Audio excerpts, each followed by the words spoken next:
বিশ্বকাপ জিতবে আজ আর্জেন্টিনাই। এর স্পষ্ট কিছু কারণ আছে, আসুন ব্যাখ্যা করি। প্রথম কারণ অভিজ্ঞতা। আর্জেন্টিনার দলে এমন অনেক খেলোয়াড় আছেন যারা এর আগেও বড় বড় ফাইনাল খেলেছেন এবং জিতেছেনও। চাপের মুহূর্ত সামলানো অভিজ্ঞতা তাদের সবচেয়ে বড় শক্তি। দ্বিতীয় কারণ হলো দলগত বোঝাপড়া। বছরের পর বছর এই দলটি একসঙ্গে খেলার ফলে খেলোয়াড়দের মধ্যে দারুণ সমন্বয় তৈরি হয়েছে। কঠিন মুহূর্তেও তারা পরিকল্পনা ধরে রাখতে পারে।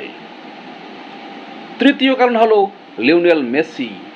বড় ম্যাচে তার প্রভাব আলাদা করে বলার অপেক্ষা রাখে না। একটি পাস, একটি ফ্রি কিক বা একটি মুহূর্ত তিনি ম্যাচের গতিপথ বদলে দিতে পারেন। চতুর্থ কারণ হলো রক্ষণভাগ ও গোলরক্ষক। চাপের ম্যাচে শক্ত ডিফেন্স এবং নির্ভরযোগ্য গোলকিপার অনেক সময় শিরোপা নির্ধারণ করে দেয়। এক্ষেত্রে আমাদের যে দুজন ডিফেন্স, রোমেরো এবং লিসান্ড্রো, দারুণ খেলছে। এছাড়া গোলকিপার এমিলিয়ানো মার্টিনেজ আগের মতো না পারলেও আশা করি ফাইনালে সে দুর্দান্ত খেলবে এবং সবার সম্মিলিত নৈপুণ্যে আজকে বিশ্বকাপ জিতবে আর্জেন্টিনা।